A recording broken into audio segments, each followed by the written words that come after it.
The rain-like mist of Varan 3 drifted over the alien academy grounds, silver fog curling between the shining towers.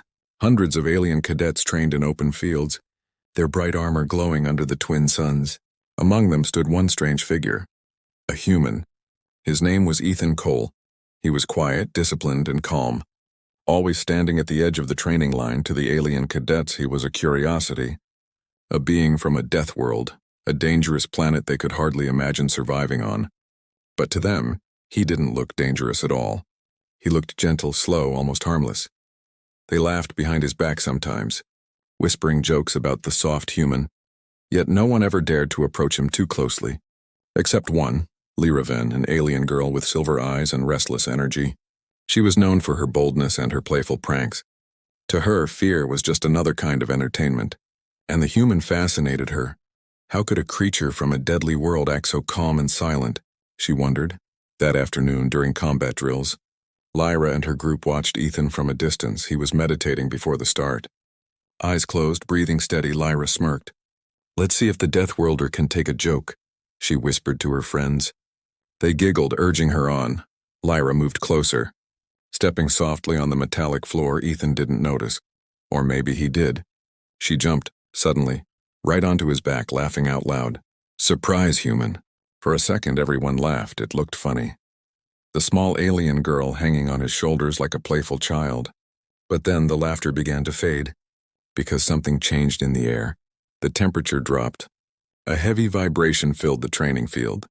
Lyra felt it first, a strange pulse beneath her hands, as if the human's body was humming like a storm about to break. She slid off quickly, frowning. "Hey, what was that?" Ethan's eyes opened slowly. They were no longer calm. They glowed faintly.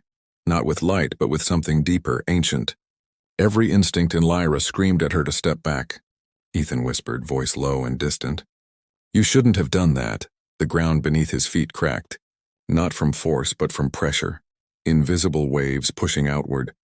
Around him the grass bent, and the metal floor beneath the field began to sing. The other cadets stumbled backward, their armor sensors flashing warnings. "What is this energy reading?" One shouted. "Impossible. Humans can't emit resonance fields." Another replied, panic rising. Lyra took a slow step back, trembling. She hadn't meant harm. It was just a joke, just fun. But Ethan's expression didn't look human anymore. He was breathing fast, his pulse syncing with the strange rhythm in the air. He looked like a man fighting something inside himself. Then all at once he screamed, and not in pain, but like a predator waking up after centuries of sleep. A bright surge exploded from his body, throwing sand and dust into the air. The aliens raised their shields. Alarms began blaring across the academy grounds. Training drones fell from the sky. Their systems fried. Lyra shielded her face, calling out, "Ethan, stop it!" "What's happening to you?" He didn't answer. He looked around. Lost, terrified, yet powerful beyond control. In that moment, he wasn't a soldier. He wasn't human. He was something far older. A piece of Earth's hidden history breaking free. Security forces rushed in, pointing energy rifles. "Restrain the human." "He's unstable!" someone shouted. But the rifles melted in their hands before they could even fire. Metal twisted and curled like paper. Ethan fell to his knees, breathing hard. He clutched his head, whispering, "No, not again." Lyra ran forward before anyone could stop her. She knelt beside him, trembling but brave. "I'm sorry," she said softly. "It was just a joke." Ethan looked up, eyes dimming for a moment. The strange glow fading, he whispered. "Then why do I feel like something inside me just woke up?" The officers surrounded them, scanners buzzing in alarm. One of them looked at the readings and froze. "Commander," he said slowly, "the energy signature. It's not local. It's Earth-based." Everyone turned toward Ethan in shock. Lyra felt her stomach twist. She had no idea what that meant.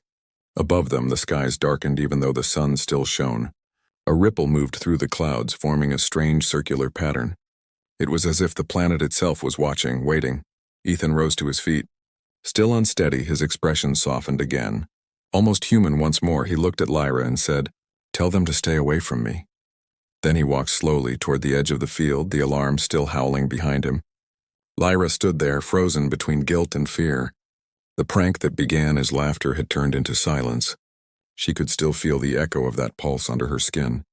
Something inside the human had awakened, something none of them understood. As the Academy lights flashed red, a final alert echoed across every speaker. Unidentified energy surge detected. Source: Human Cadet Ethan Cole. Lyra looked up at the flashing sky and whispered, "What have I done?" The Academy was no longer calm. Security drones flew above the training fields, scanning for radiation and energy traces. The ground where Ethan had stood was still smoking, forming a small crater. Every cadet was pulled back inside except one, Lyra. She sat outside the security line staring at the burn marks, her heart heavy with guilt. Inside the medical bay, Ethan lay on a metal bed surrounded by machines that beeped in confusion. His pulse, temperature, and brain activity all fluctuated beyond normal limits. Alien scientists whispered nervously, "This can't be right. His body is producing resonance frequencies never recorded before." "Is it a weapon?" another asked. "No," one replied quietly. "It's something natural. Something ancient." Ethan opened his eyes slowly. The lights flickered as he moved. His vision was blurred, but he could hear every whisper, every heartbeat in the room. He tried to speak, but his throat felt dry, his voice rough. Where am I?" A medic stepped closer. "You're safe, human. Just rest." But Ethan shook his head. "No, something's wrong." He remembered the flash, the sound of cracking ground, Lyra's terrified eyes. And then something else, a voice deep inside his mind whispering, "Survive, adapt, protect." He didn't understand it, but it didn't feel like his own thoughts. It felt old, like an echo from the time before humans left Earth. Outside, Lyra stood near the glass wall, watching him from the observation deck.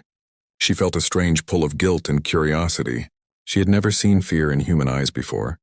Now she saw something else, sadness mixed with something powerful. Her commander noticed her and snapped, "You caused this chaos, cadet.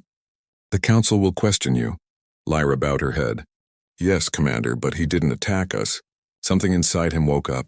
The commander frowned. "Deathworlders are unpredictable. You should have known better." But Lyra's mind wasn't listening anymore. She kept staring at Ethan as alarms suddenly flickered again. The power inside the room dimmed. Then every light turned red. The machines monitoring Ethan started to glitch. One by one, their readings spiked off the charts. Energy waves rolled through the floor like silent thunder. The scientist stepped back. "It's happening again," someone shouted. Ethan's breathing became faster. His muscles tensed. He felt pressure in his skull like a storm gathering behind his eyes. He whispered to himself, "Stop it, please." But the more he resisted, the stronger it grew. His veins glowed faint blue. His heartbeat echoed through the walls. Lyra pressed her hands against the glass, shouting, "Ethan, listen to me. You're safe." Her voice cut through the chaos for a second.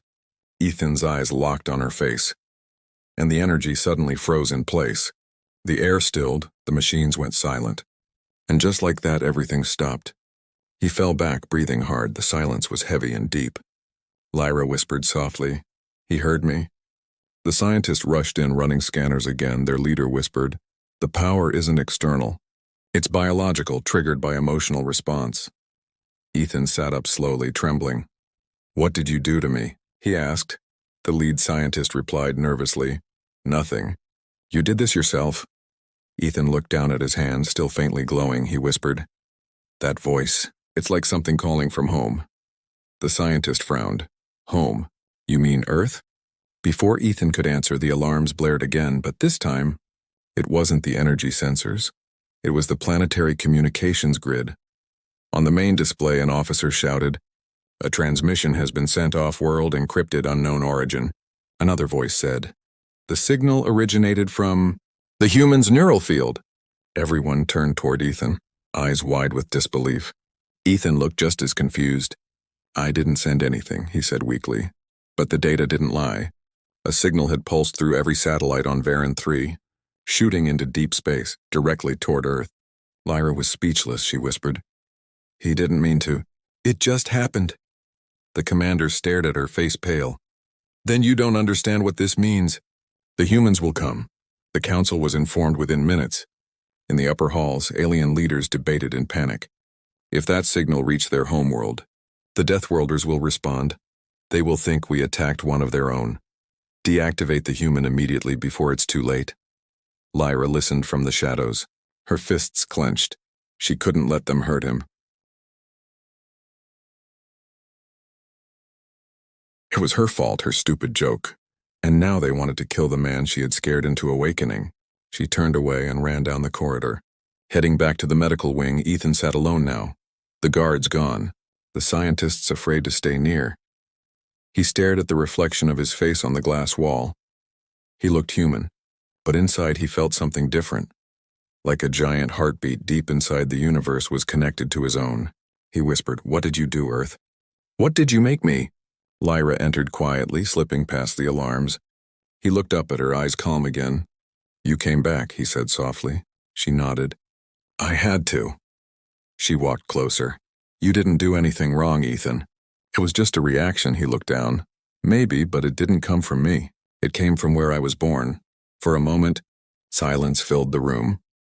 Then a low hum began outside the walls. The ground trembled as orbital sensors picked up something massive approaching the system. An officer shouted from the corridor. "Unidentified fleet detected, human signature confirmed." Lyra's breath caught in her throat. Ethan closed his eyes, whispering. They heard the call. The command halls of Varan 3 were filled with noise and fear. Screens flickered with red alerts, tracking hundreds of small dots appearing at the edge of the star system. Each dot carried a human energy signature, cold and precise. The alien officers could barely breathe as they watched the readings multiply every second. The humans had answered, and they were coming fast. Inside the medical bay, Ethan sat upright, the glow in his eyes gone, but his heartbeat still heavy. Lyra stood beside him, whispering, "They're calling you dangerous, Ethan. They think you did this on purpose." Ethan shook his head slowly. "I didn't, but maybe something inside me did. Something I can't control." Through the glass walls, soldiers moved past them with weapons ready. Even though they had seen what happened to weapons last time, Lyra whispered again, "They'll try to lock you away." Ethan smiled faintly. "That won't stop what's already coming." Far above, in the orbit of Titan, deep within the Sol system, ancient human satellites awoke from their long sleep. A signal had reached them, the same pulse that left Ethan's body. It spread across the system like lightning, touching the network of old warships hidden under dark command codes. On board one of them, the HSS Valkyrian, an old man in a black uniform opened his eyes after decades of cryosleep. His name was Admiral Kane, the last guardian of the old Earth Defense Fleet. The AI voice echoed through the silent ship. "Signal confirmed. Subject Helix 9 reactivated," the Admiral whispered. "After 2 centuries, humanity's failsafe has awakened." Back on Varan 3, the alien council gathered in the high dome chamber. Holographic maps showed the incoming human fleet. No communication, no broadcast, only motion. The council leader shouted, "We must send a message. Tell them this was an accident." Another replied, "You think they will believe that? Their death world instincts don't forgive so easily." The youngest among them said, "Then we prepare for defense," but everyone knew. Defense against humans was a word without meaning. Lyra sat quietly in the corridor outside the meeting hall, her mind spinning with guilt and fear. She remembered how she had laughed when she jumped on Ethan. She remembered his calm eyes turning into something ancient and wild. And now an entire fleet was coming because of that moment. She turned when she heard footsteps. Ethan was there, his hands still cuffed, but his presence calm. "How did you get out?" she whispered. He smiled lightly. "They forgot human locks are still made by human minds." She sighed. "You shouldn't be here. They'll blame you for everything." He nodded. "They already have." Together they walked through the corridor, silent alarms flashing above them. Ethan stopped by a viewport staring at the stars. Tiny streaks of light were visible now, growing larger. Human ships entering the system one by one. "They look like ghosts," Lyra whispered. "No," Ethan said softly. "They look like home." Inside the control tower, officers shouted as their screens went dark. The humans had disabled all communication channels without firing a single shot. Every satellite, every defense drone went offline. A deep hum filled the air, echoing from orbit down to the surface. Lyra felt it in her bones. It wasn't an attack, it was a warning. Ethan closed his eyes, feeling the vibration through his chest. In his mind, he could hear voices again, not from one person, but from many. It was like humanity itself was speaking. "Ethan Cole, we received your distress.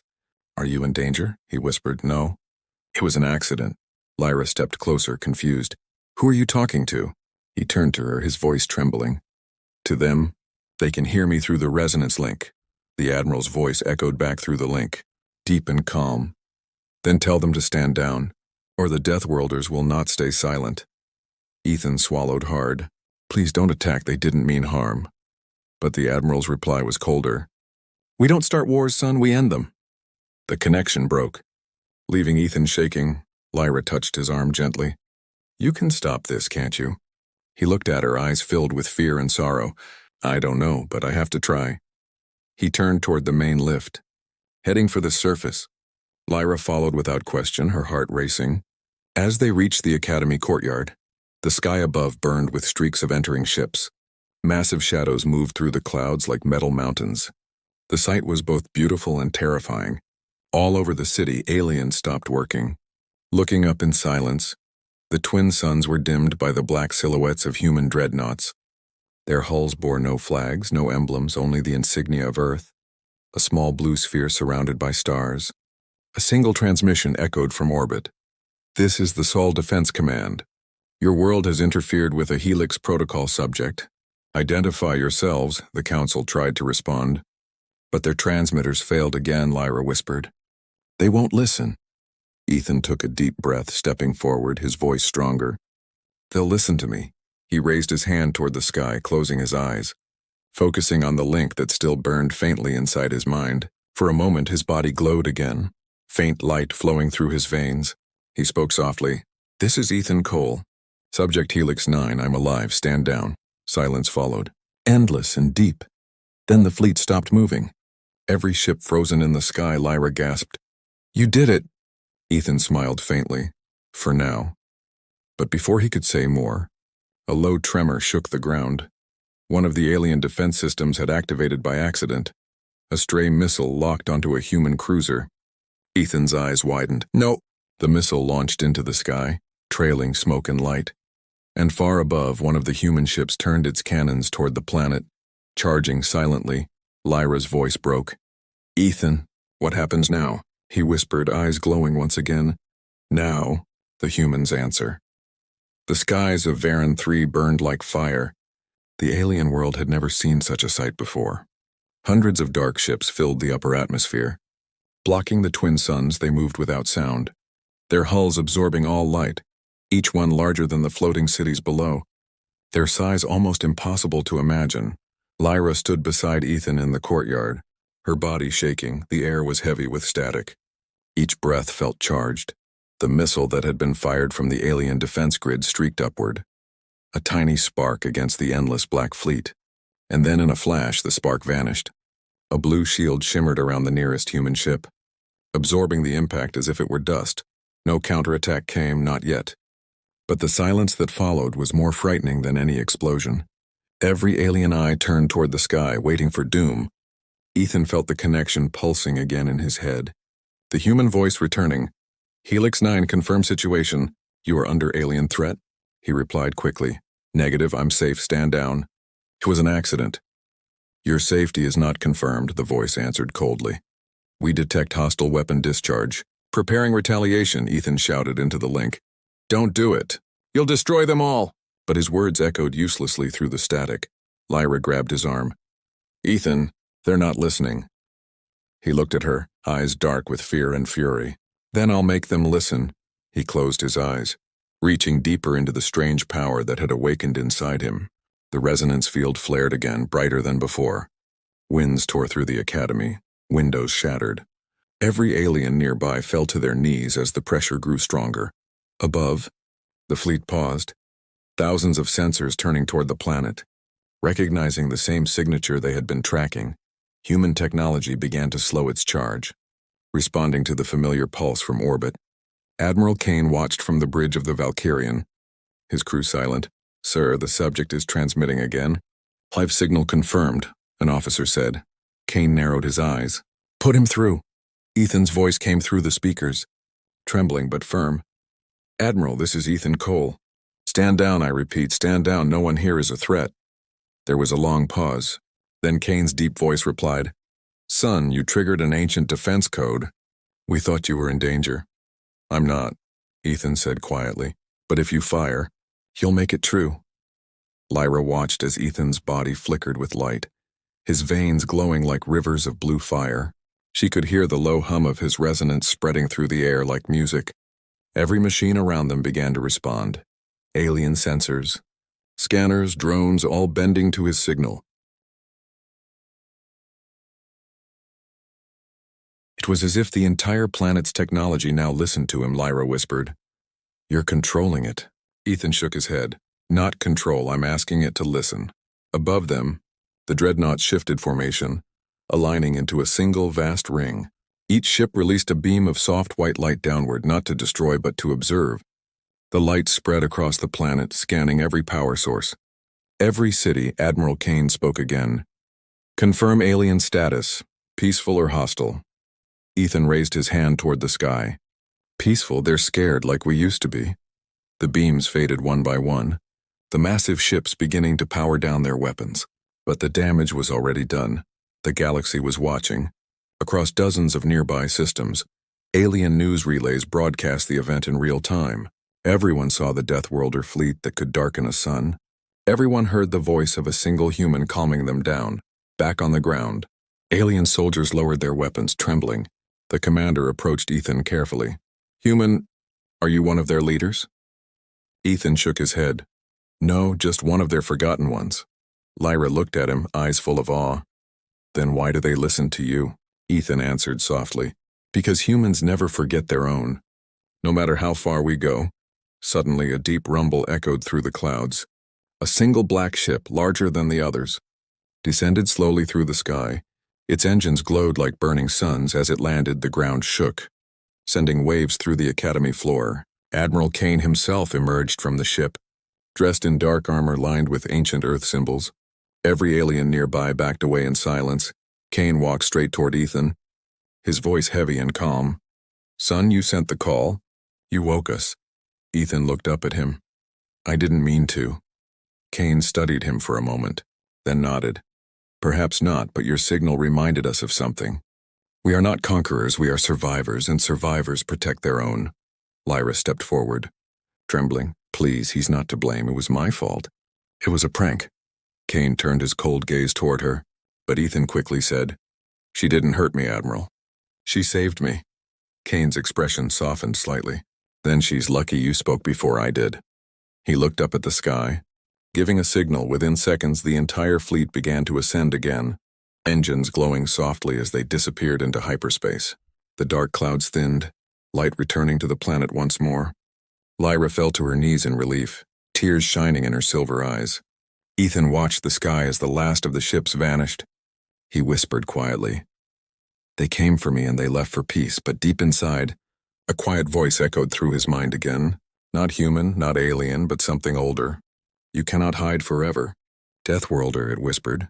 Ethan frowned slightly, staring at his glowing hands. Whatever had awakened inside him wasn't done yet. Lyra looked at him. It's over now, right? Ethan turned his gaze toward the distant stars, his voice low and uncertain. For today, he said. But peace never lasts long in the galaxy. The world of Varan 3 was quiet again. The skies were clear, the twin suns shining softly through the last fading trails of the human fleet. What had once been chaos was now calm. Yet every being on the planet still felt the weight of what they had witnessed.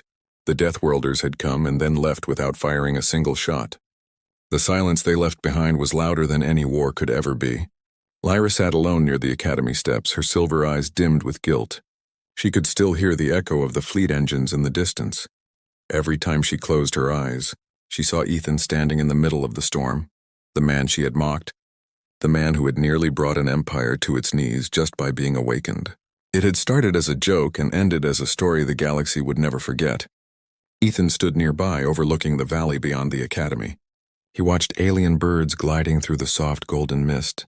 He felt the hum of the world under his boots, peaceful, alive and fragile. For the first time since his awakening, he felt calm.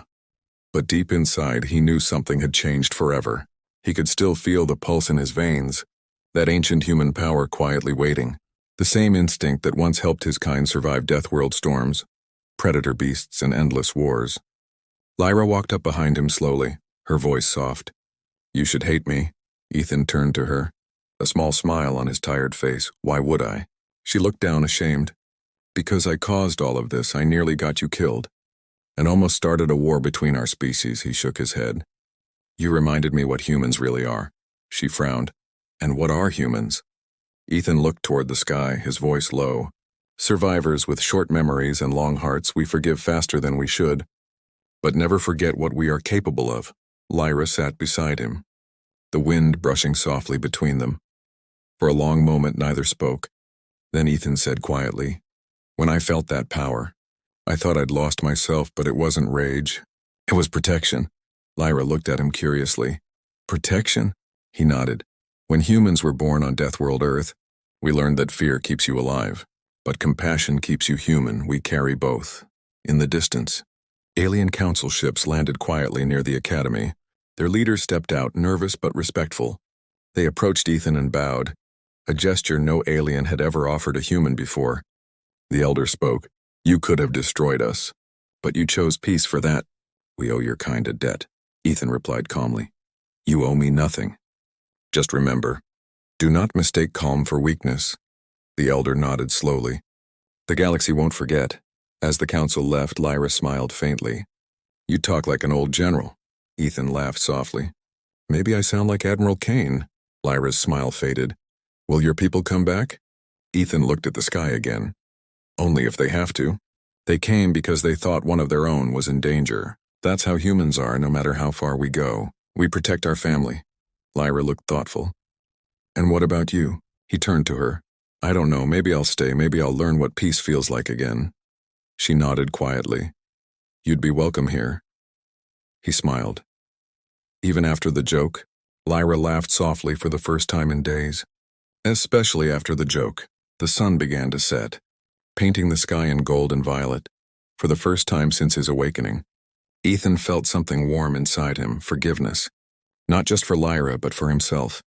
He had been afraid of what was inside him, but now he understood it. It wasn't a curse. It was the legacy of every human who had ever fought to survive and still chosen mercy. Later that night, Ethan walked alone to the top of the academy tower. From there, he could see the stars stretching forever. He whispered to the wind, Admiral Kane, thank you. Far away beyond the reach of his eyes, a single human ship still lingered in the darkness. Kane stood on the bridge, watching the small blue dot of Varan 3. He smiled faintly. He's learning, just like we once did. Then the ship turned and vanished into hyperspace, leaving only silence behind. Back on the tower, Lyra joined Ethan once more. Holding 2 steaming cups of alien tea, she handed one to him. I thought humans liked this warm. He took it with a smile. We like anything that doesn't explode. They both laughed quietly, their voices blending with the soft night air. Below them, the academy lights glowed peacefully. Students whispered about the human who stopped a war. Some called him the Death Worlder of Mercy. Others called him the Human Storm. But to Lyra, he was just Ethan, the strange, quiet man who forgave her. As the stars brightened above, Ethan spoke one last time, his voice steady. Maybe this is what humanity was meant for. Not conquering, not fighting, but reminding the galaxy what fear and hope look like together. Lyra nodded, her eyes shining softly. Then maybe the galaxy needed you to wake up. Ethan looked up at the endless night, the faint shimmer of Earth's distant sun somewhere far away. He whispered with a smile, Then I'm glad she jumped. And so, on a quiet night in the alien world of Varan 3, the story of the girl's prank and the human's awakening became legend. A tale carried across the stars, a reminder that humanity's greatest weapon was its heart,